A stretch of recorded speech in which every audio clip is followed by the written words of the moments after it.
Merci à tous de vous être déplacés pour reprendre ce survol de l'histoire que je vous ai préparé. Alors, on va demander au Seigneur de bénir ce temps avant le culte. Notre Seigneur, merci pour cette journée, merci pour tes bienfaits envers nous.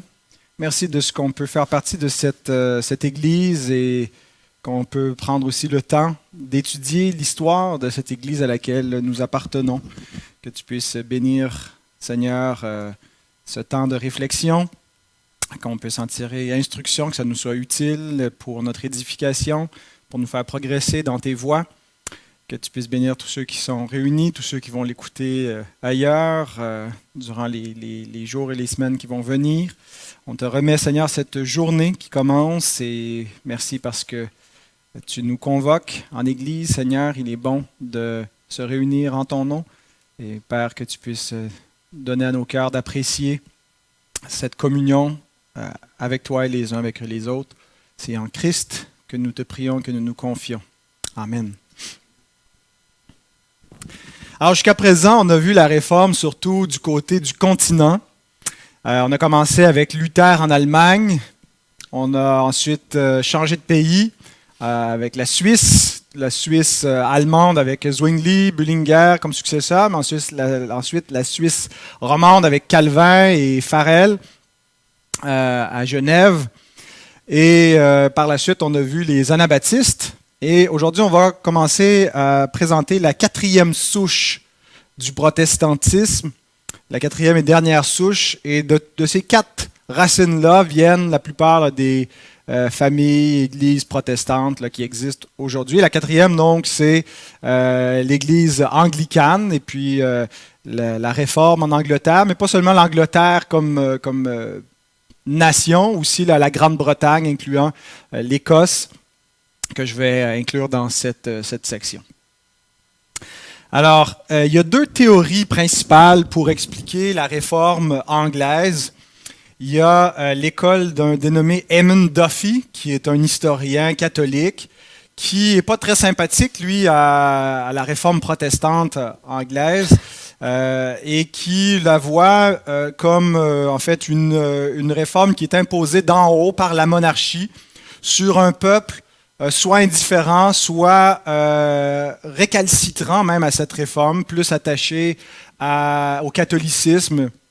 Et Duffy essaie de démontrer qu'il y avait une ferveur, une piété catholique à certaines époques, que le revirement qui va venir sous Marie Ier, Bloody Mary, qui est plutôt mal vu par les historiens protestants, que ce serait plutôt justement un temps de réveil de cette perspective. Et Duffy est un des faits quand même autorité.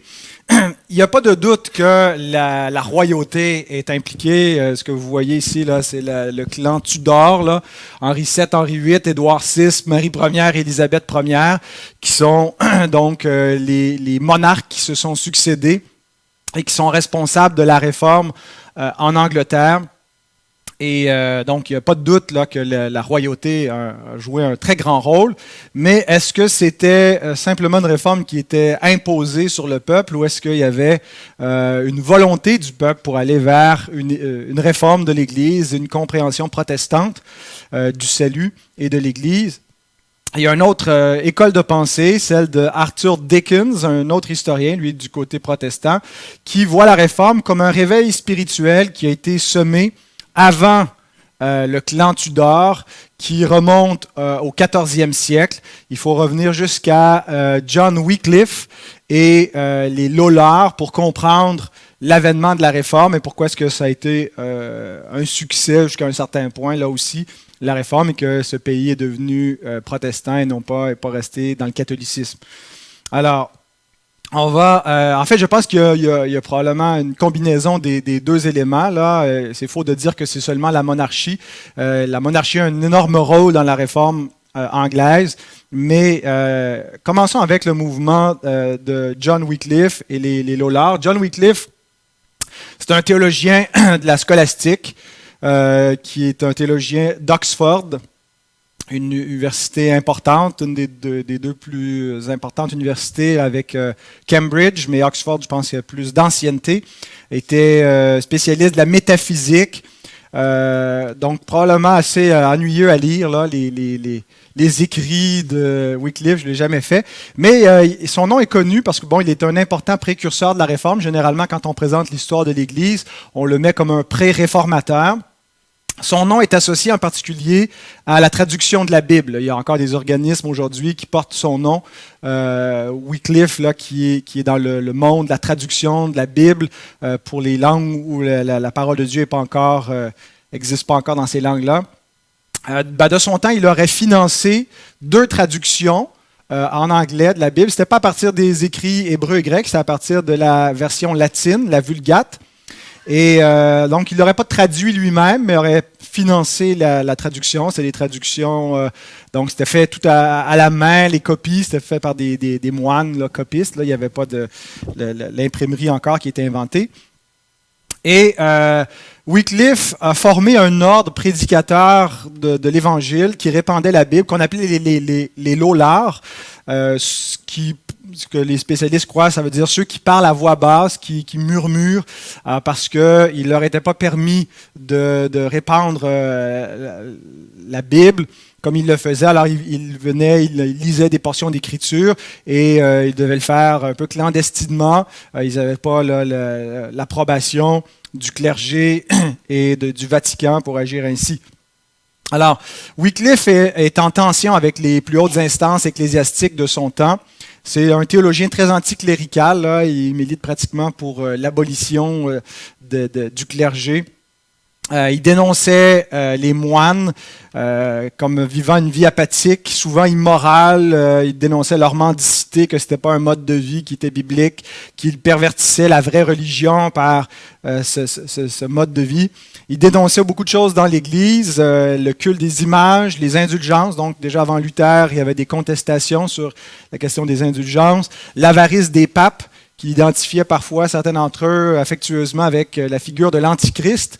Alors les protestants comme tels n'étaient pas les premiers à penser à cela. D'ailleurs, dans la Divine Comédie de Dante, il y a quelques papes qui sont en enfer, dans le purgatoire. Donc, même au sein là, de la religion chrétienne, de la chrétienté, il n'y avait pas une uniformité sur l'opinion au niveau du pape. Il affirmait aussi la prédestination et avec cela, il déclarait que le pape et que toute la hiérarchie de l'Église n'avait pas un contrôle sur le salut des gens parce que c'est l'élection qui est ultime. Il dénonçait la transsubstantiation dans son approche métaphysique. Il était un réaliste, donc pour lui, l'idée que le pain n'est plus du pain ne marchait pas avec sa vision philosophique du réalisme. Et ça lui a valu d'être désavoué par Oxford. Il était un peu isolé dans ce combat-là de nier la transsubstantiation. Ça méritait le bûcher. Comment est-ce qu'il a pu arriver à survivre en être dans une posture aussi opposée à l'establishment de l'Église? Bien, il y a quand même eu 5 bulles papales contre lui, c'est plus que Luther. Il a été brûlé, mais 31 ans après sa mort. C'est suite au concile de Constance en 1415, le même concile qui déclare Jean Hus, le réformateur de Prague, hérétique et qui va le brûler, déclare en même temps John Wycliffe hérétique et le fait finalement déterrer et font brûler ses ossements. Mais donc, pendant sa vie, il était populaire auprès du peuple et auprès du roi en particulier. Wycliffe était partisan d'une doctrine qui va être connue plus tard sous le nom d'érastianisme à cause de celui qui l'aurait popularisé, mais c'est plus après Wycliffe, c'est un dénommé Thomas Erastos. Et l'érastianisme, c'est l'idée que l'État civil a la suprématie sur les affaires ecclésiastiques, que le pouvoir du roi finalement est au-dessus du pouvoir du pape, que ce n'est pas le roi qui devrait être couronné par les ecclésiastiques, mais même c'est le contraire, que le roi et que le pouvoir civil aurait une autorité pour nommer des ecclésiastiques. Et ça va cadrer parfaitement avec le type de réforme qu'on va voir en Angleterre un peu plus d'un siècle après Wycliffe, une réforme qui est certainement érastienne dans sa forme. C'est le pouvoir civil qui va s'imposer, qui va diriger l'Église. Alors, c'est un petit peu le contexte qui dans la vie de Wycliffe, et c'est peut-être aussi cette position-là qui l'a donné d'avoir une proximité avec la famille royale, parce et pour nous, ça paraît aberrant de se dire que le pouvoir civil aurait une supériorité ou une autorité sur l'Église. Comment est-ce que quelqu'un qui semble assez orthodoxe, assez de notre côté dans l'histoire, là, comme Wycliffe, pourrait avoir défendu une telle doctrine? Mais si on se place dans son contexte à lui, le clergé est corrompu. Alors, la royauté est un levier qui est vu positivement pour protéger les défenseurs de la vérité dans l'Église et pour amener une réforme dans l'Église. Alors, dépendamment, des fois, une doctrine, théoriquement, elle peut nous paraître mauvaise, mais dans un contexte donné, elle peut s'avérer positive. Et c'était le cas, en tout cas, à l'époque de Wycliffe. Mais donc, de là, l'Angleterre, avant la Réforme, il y a une tradition, il faut qu'on comprenne qu'en fait, l'Angleterre, elle est, de tous les pays d'Europe, le pays où le pape a le moins d'emprise. Avez-vous une idée pourquoi?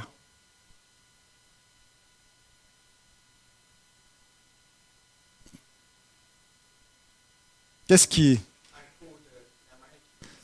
Voilà, c'est une île.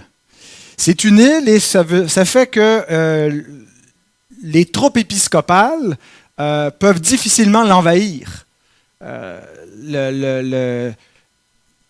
La géographie de l'Angleterre lui donne un avantage significatif pour avoir une plus grande indépendance par rapport aux autres pays d'Europe. Et d'ailleurs, on voit avec le 16e siècle et la Réforme, on voit l'émergence de nationalisme au pluriel en Europe. Et Luther, comment il a exploité ce filon-là dans ses écrits, de faire de la crise qu'il vivait en Allemagne comme un problème national et quelque chose qui relevait de l'identité des Allemands, que c'est pas aux évêques, aux cardinaux de Rome, ces Italiens, de régler les problèmes ici, localement, puis il interpellait la noblesse et les autorités civiles. Et en fait, ce nationalisme-là, cette idée de s'émanciper d'un pouvoir étranger, de gens qui parlent même pas la même langue que nous et qui veulent nous imposer, nous taxer, la Réforme a beaucoup pris, a beaucoup carburé avec le nationalisme et les différents nationalismes, les différentes nations, finalement, qui voient dans la Réforme la possibilité de se libérer d'un joug étranger. Et donc, l'Angleterre échappa à ça. Il y a un désir d'émancipation, de pas seulement être un statut d'un royaume vassal soumis au grand empire d'Europe, le Saint-Empire romain germanique. Mais même dans la Réforme, l'Angleterre va commencer, c'est là où l'Angleterre va commencer à déclarer ses visées impériales.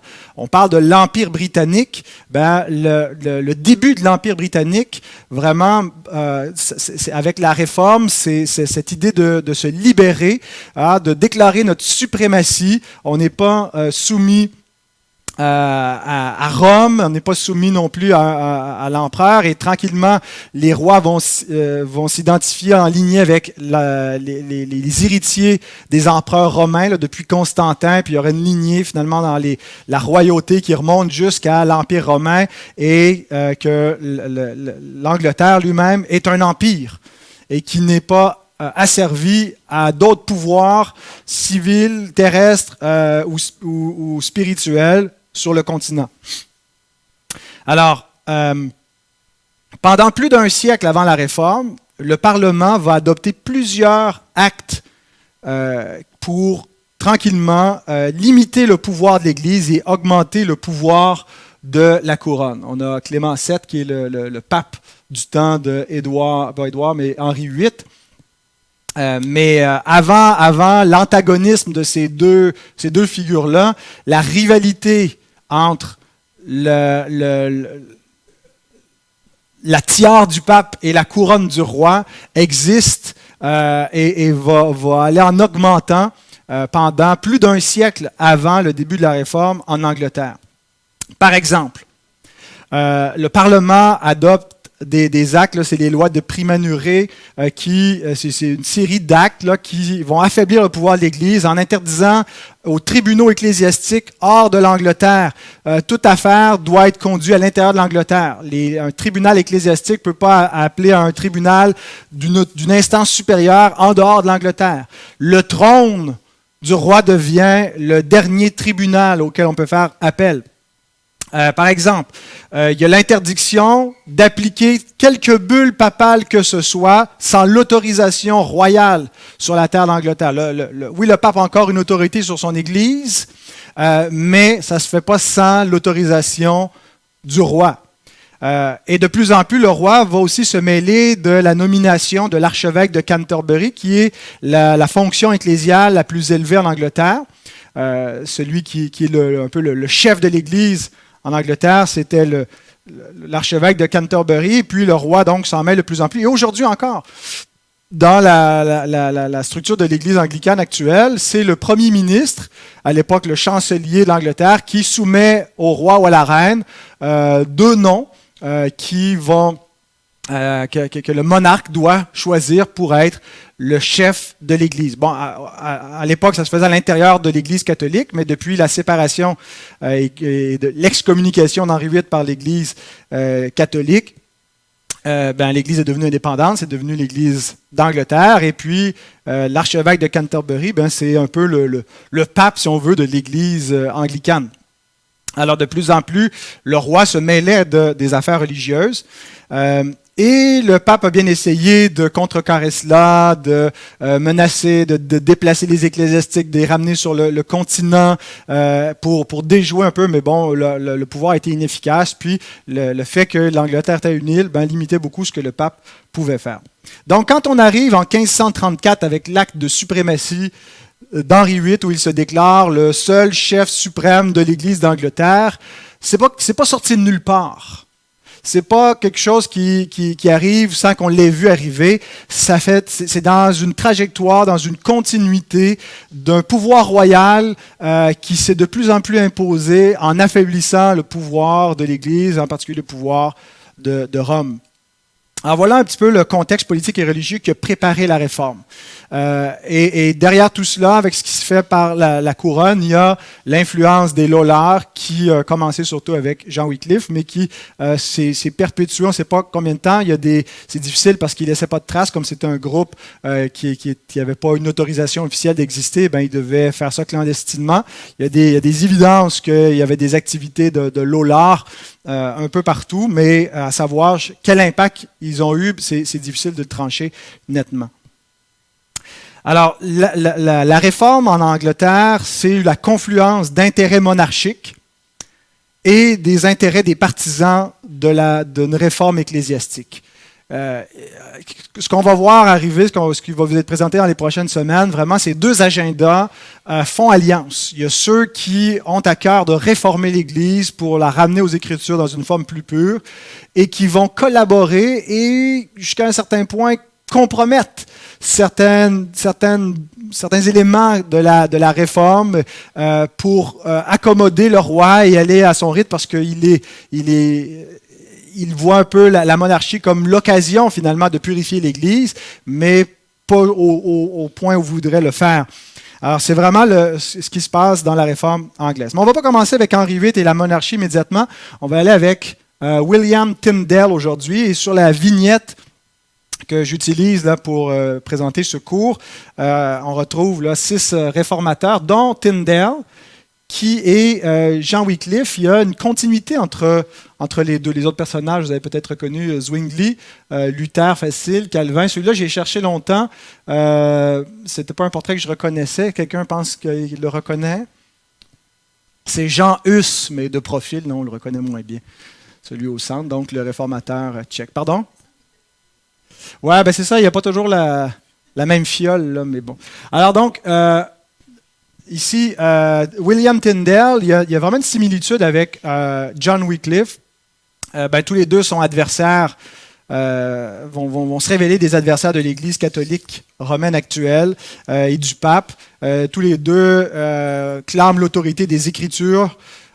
Tyndale va aller plus loin, là, l'Écriture seule, et il va souscrire pleinement à la réforme luthérienne. Et tous les deux sont identifiés comme des traducteurs, comme des gens qui ont amené la parole de Dieu en anglais pour le peuple anglais. Alors Tyndale, en fait, c'est un peu comme s'il reprend le flambeau de Wycliffe, mais un peu plus d'un siècle plus tard. Wycliffe est mort en 1384, puis Tyndale est né en 1494, donc 110 ans après.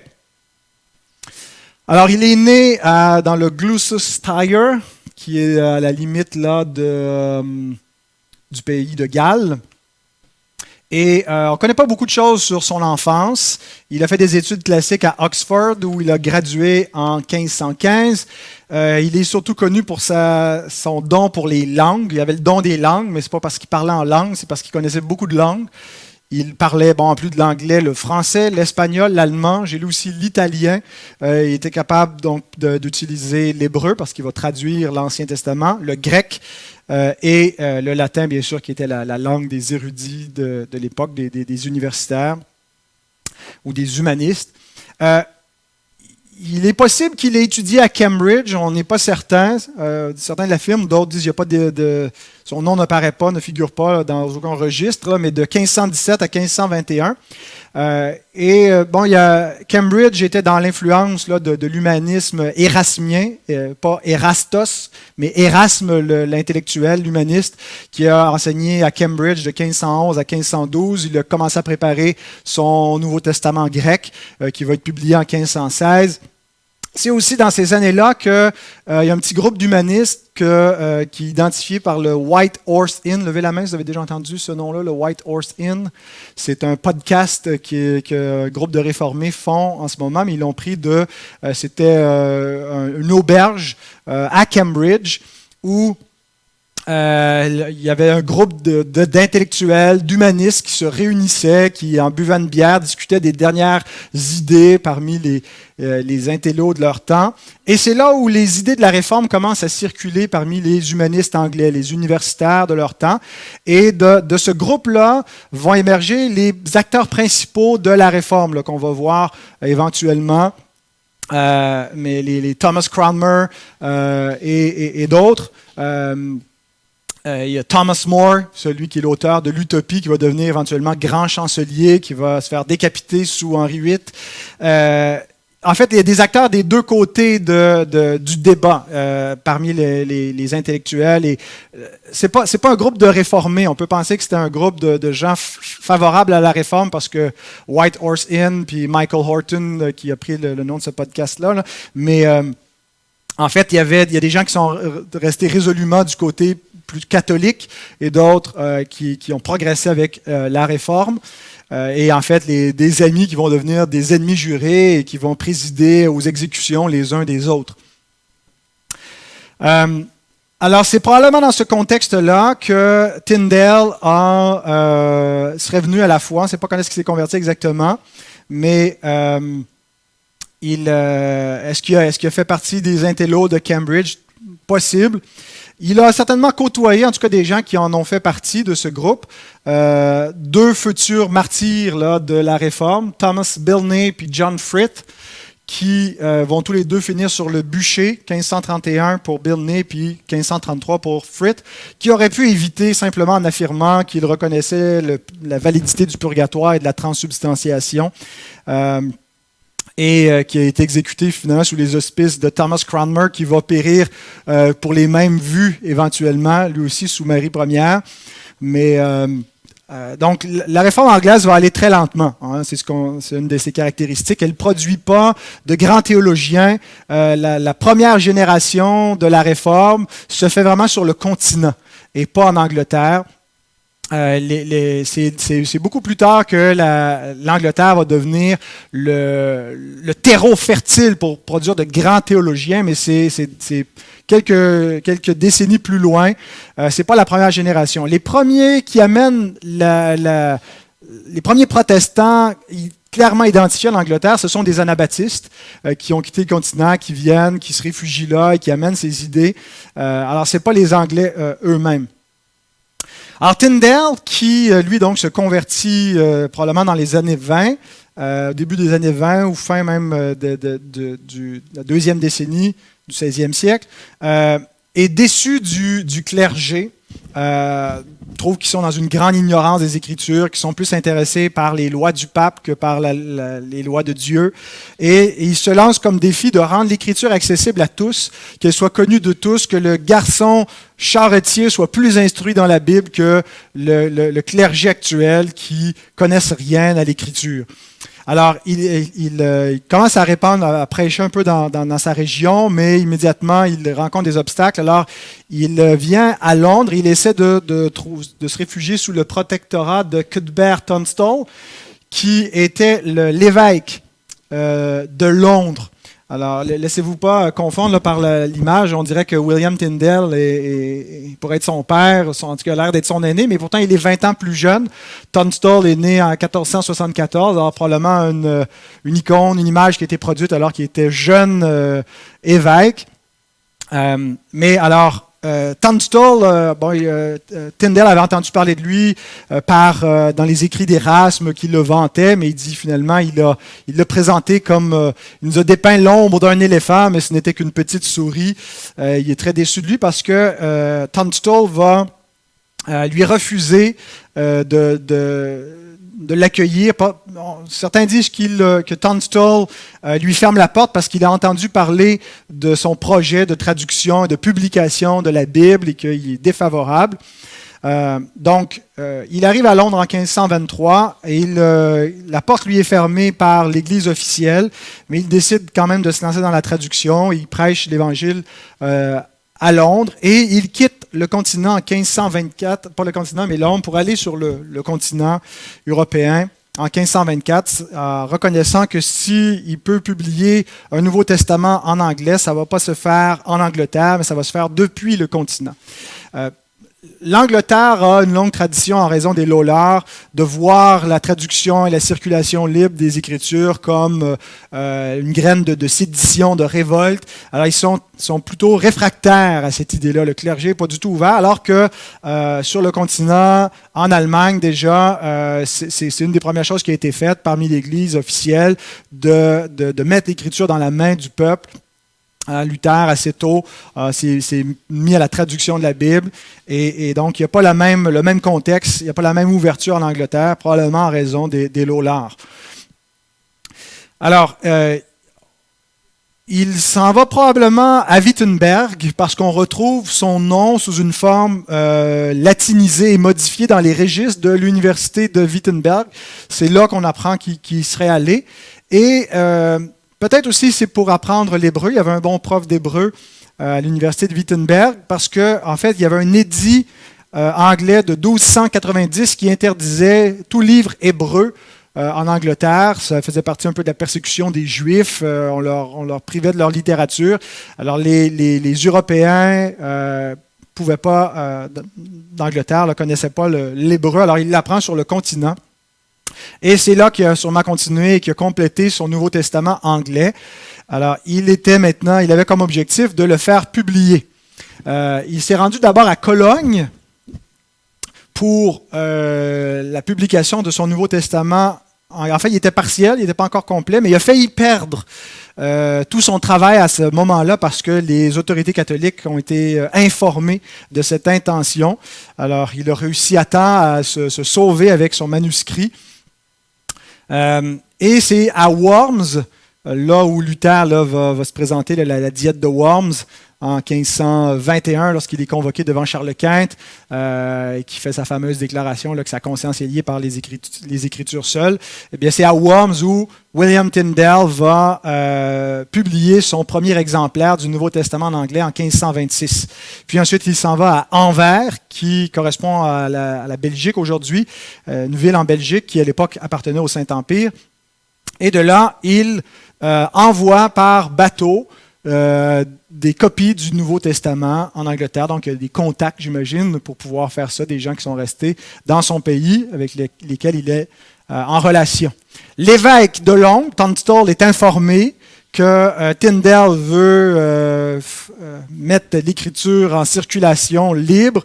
En octobre 1526, il interdit la circulation de la Bible, la surveillance devient accrue. Tyndale cherche à les envoyer clandestinement, les cacher dans des marchandises d'autres natures. Et les coupables qui seront pris avec une copie du Nouveau Testament de Tyndale devront défiler à cheval, assis en regardant vers la queue de l'animal, leur Nouveau Testament en main, qui le montre bien haut. Ils vont devoir le jeter au feu publiquement et ensuite faire pénitence. Alors, c'était pas si mal. Il y en a qui... Mais en fait, ça provoque la curiosité des Londoniens. Ça fait vraiment une publicité. Les Londoniens veulent se procurer ce livre interdit. Alors, Tunstall, devant l'inefficacité de ces méthodes, change de stratégie. Alors, il envoie un négociant, un dénommé Packington, pour acheter toutes les copies qu'il va pouvoir retrouver à Anvers, d'où ils sont envoyés depuis le continent. Alors Packington, qui est secrètement ami avec Tyndale, le retrouve sur le continent et lui dit « Monsieur Tyndale, je vous ai trouvé un bon acquéreur pour tous vos livres. » Alors Tyndale lui dit « Mais qui donc ?» Il dit « C'est l'évêque de Londres. » Il dit « Mais si l'évêque veut ses livres, c'est parce qu'il va les brûler. » Il dit « Oui, mais de toute façon, il va les brûler d'une manière ou d'une autre. Vaut mieux qu'il vous soit payé et avec l'argent, vous allez pouvoir en imprimer d'autres à leur place. » Alors, c'est exactement ce qui est arrivé. Il me manque une image. Alors, Tunstall fait brûler publiquement les Nouveaux Testaments devant la cathédrale Saint-Paul. Et en fait, ça fait un gros coup de publicité inespéré pour la deuxième édition du Nouveau Testament de Tyndale, qui décide de publier en plus petit format cette fois, peut-être pas format poche, là, mais plus gros qu'un gros livre, parce que c'était comme une grosse Bible couverture rigide juste pour le Nouveau Testament déjà. Alors, on voit que la censure, c'est rarement une bonne stratégie. C'est la stratégie que l'Église romaine va pratiquer jusqu'à Vatican II. Là. Les catholiques ne pouvaient pas écouter Elvis Presley. Toutes les choses étaient bannies. Beaucoup de livres que les protestants avaient écrits étaient à l'index. La Bible était à l'index. C'était interdite d'être en lecture. Mais c'est rarement une bonne stratégie, en fait, quand tu interdis quelque chose, même pour les parents, interdire formellement des choses à des enfants sans leur donner plus d'explications, va susciter leur curiosité. Alors, il faut plutôt, si on est opposé à quelque chose, trouver des raisons d'amener les gens à se censurer eux-mêmes plutôt que de leur imposer une censure. Ou aux autres à s'interdire certaines choses. Alors, en 1529, je ne comprends pas pourquoi ça a fait ça, là, mais en tout cas. Alors, en 1529, Tyndale est déclaré hérétique par le cardinal Wolsey. Donc, le cardinal Wolsey, c'est le deuxième après le roi. Il est cardinal, c'est une fonction ecclésiastique, mais il est aussi le grand chancelier. Alors, il occupe une double fonction, là, civile et religieuse. Et c'est lui, en fait, qui va perdre sa place parce qu'il va échouer là, dans l'affaire du divorce du roi là, pour lui obtenir l'annulation de mariage auprès du pape Clément. Mais en 1529, donc, il fait déclarer Tyndale hérétique. Et puis, les hérétiques, en fait, il a l'approbation royale pour que Tyndale soit brûlé, parce que pour que la loi de l'Église pour déclarer des hérétiques puisse être exécutée en Angleterre, ça se fait avec l'autorité royale. Tyndale, en 1529, se réfugie à Hambourg, dans le nord de l'Allemagne. Il va travailler de là pour un bout de temps. Il révise son Nouveau Testament et il débute la traduction de l'Ancien Testament. Et il va publier quelques autres écrits pendant ce temps-là. Une exposition de la première épître de Jean, un dialogue avec Thomas More, que j'ai déjà mentionné, l'auteur de l'Utopie, qui va avoir l'occasion d'appliquer sa vision politique de l'Utopie, parce qu'il va devenir lui-même grand chancelier pour une courte durée, là, après que Wolsey sera enlevé de là. Il traduit un ouvrage d'Érasme, il publie un traité de la Sainte Seine dans lequel il développe un point de vue zwinglien et non pas luthérien sur la scène, qui rejette et la transsubstantiation et la consubstantiation. En 1530, il publie La pratique des prélats, dans lequel il s'oppose au divorce d'Henri VIII, sur la base que ce n'est pas biblique. Son autorité, c'est la Bible. Alors, Henri VIII demande sa tête à Charles Quint. Trouvez-moi cet homme qui est sur votre continent, dans votre empire. Il devient un des hommes avec Luther les plus recherchés de l'Europe. Alors, pendant une période, Tyndale va être silencieux. Est-ce qu'il était déprimé? Est-ce qu'il fait profil bas pour éviter d'être trouvé? Mais aussi peut-être parce qu'il est conscient que la réforme progresse en Angleterre avec l'avènement de certains acteurs clés. Thomas Cromwell, qui va devenir le grand chancelier, qui n'est pas un ecclésiastique, qui est un homme d'État, mais qui va être plutôt du côté de la réforme. Thomas Cranmer, qui va devenir l'archevêque de Canterbury. Et donc peut-être que Tyndale, comme il a mauvaise presse, et il n'est pas bien admis auprès du roi, veut éviter de faire obstacle au travail de la réforme. Et Cromwell est très favorable à Tyndale, veut le faire revenir en Angleterre. Alors, pendant ce temps, il est tranquille, mais c'est aussi pendant cette période qu'il va se faire piéger par des adversaires qui l'invitent. Ils font une invitation par de prétendus amis, mais finalement, c'est un guet-apens. Il va être arrêté à Anvers en 1535, enfermé dans le château de Vilvoorde, qui est à 25 km au nord de Bruxelles. Et c'est l'image qu'on voit ici. Là, c'était pas à Hambourg, c'était dans la prison du château de Vilvoorde. Il écrit au marquis local la requête suivante. Il dit « Je souffre gravement du froid et je suis affecté par un catarrhe perpétuel qui s'est beaucoup développé dans mon cachot humide. J'aurais besoin d'un habit plus chaud car celui que je possède est très mince. Mon manteau est complètement usé, mes chemises sont déchirées. Il me faudrait également un par-dessus plus épais. De même, je sollicite de votre part la permission d'avoir une lampe le soir car il m'est fastidieux de m'asseoir seul dans les ténèbres pendant les longues veilles de l'hiver. Mais ce que je vous demande par-dessus tout et ce que je sollicite de votre clémence en tout premier, c'est une Bible hébraïque et un dictionnaire hébreu afin que je puisse passer mon temps à étudier. » Il y a un t-shirt là, avec une citation d'Érasme qui dit « Si j'avais pas d'argent du tout, là, je commençais par m'acheter des livres, ensuite un vêtement et de la nourriture, quelque chose comme ça. Là. Peut-être que j'inverse l'ordre, là, mais on voit ici sa priorité. Oui, j'ai des besoins physiques, de couverture, mais par-dessus tout, des livres pour pouvoir continuer son travail. On voit où est son cœur. Il sait qu'il n'en reste probablement pas pour longtemps. Il veut avancer ce travail-là. Il obtient ses demandes. Il semble aussi l'image là, confirme qu'il a reçu des copies des Écritures pour continuer. Son procès a lieu en 1536 sous les auspices de Charles Quint. Ça ne veut pas dire qu'il était présent, mais sous l'autorité de Charles Quint, l'empereur. Cromwell, qui est le grand chancelier, le premier ministre de l'Angleterre, intercède en faveur de Tyndale, mais ça a été en vain. Et probablement que s'il avait vécu quelques mois de plus et qu'ils auraient pu le ramener en Angleterre, Tyndale aurait été vraiment un homme clé pour la suite de la réforme. Il aurait eu les bonnes grâces peut-être du roi par la suite parce que Cromwell était de son côté. Mais il a été exécuté par étranglement avant d'être brûlé. Ses dernières paroles ont été « Ô Seigneur, ouvre les yeux du roi d'Angleterre ». Et ça s'est avéré des paroles prophétiques ou une prière efficace parce que nous voyons immédiatement ensuite que son travail ne sera pas perdu.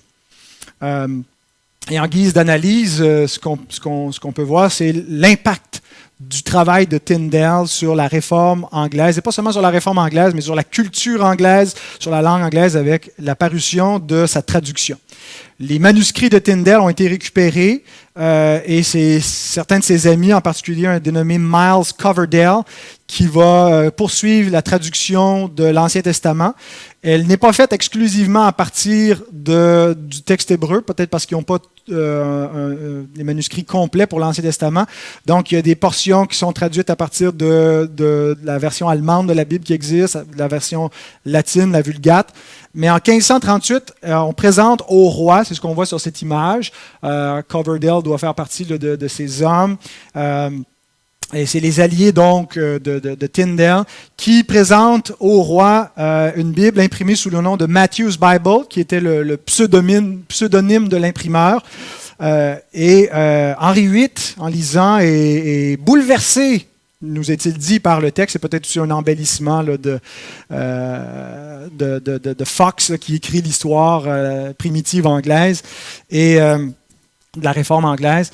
Mais bon, il dit que il est touché par le message et il décrète qu'il doit y avoir une copie de la Bible ouverte dans toutes les églises d'Angleterre pour que qui que ce soit veuille venir la consulter, y ait accès. On est avant l'époque où tout le monde a sa copie de la Bible. Ça n'existe pas encore. Où est-ce qu'on lit la Bible? On va dans les églises et c'est là qu'elle sera disponible, mais c'est nouveau. Ça n'existait pas avant d'avoir accès librement aux Écritures dans sa propre langue. Imaginez ce que ça représente.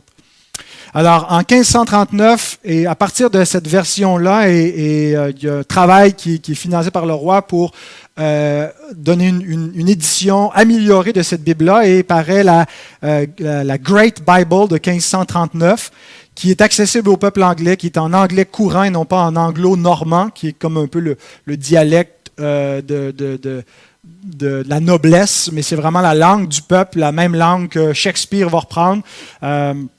Alors, c'est ce qu'on voit ici, le roi Henri VIII qui remet entre les mains de Cromwell et de Cranmer, l'homme d'Église, l'homme d'État, la Bible pour qu'elle soit donnée au peuple. Il y avait une image comme ça, une gravure là, dans la copie de cette Bible-là et dans les images de George Fox avec son livre sur l'histoire qu'on va présenter éventuellement.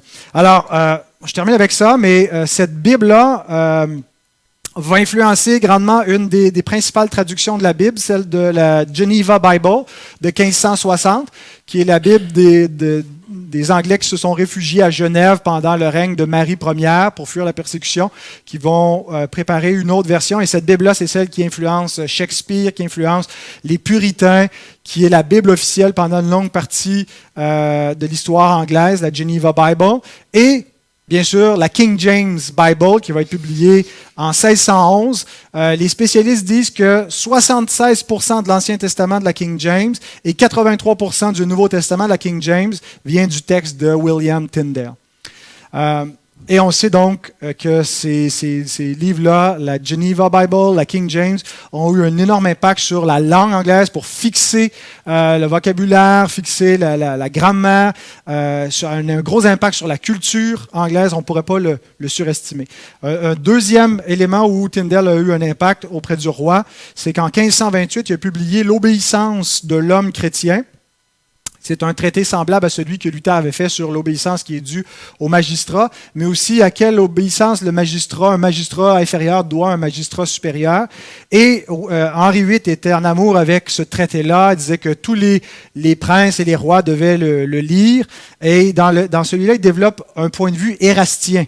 Vous vous rappelez donc, pour libérer en fait l'Église d'Angleterre de la captivité romaine, le roi Henri VIII finalement a le devoir de faire une réforme en quelque sorte pour la libérer de ce que Luther appelait la captivité babylonienne. Alors, Henri VIII l'aurait lu et grandement aurait été impacté par cela, et ça a probablement un effet dans la déclaration d'indépendance de 1534, qui n'est pas une déclaration d'indépendance, mais qui est l'acte de suprématie, où le roi dit « c'est plus le pape qui est le chef de l'Église, c'est moi, c'est le roi ». Mais ça sera notre prochain sujet. Alors vraiment, la semence a été lancée par Tyndale, et on va voir comment ensuite la monarchie et dans l'autorité civile, la réforme va se faire en Angleterre. Donc je vous donne rendez-vous dans 2 semaines.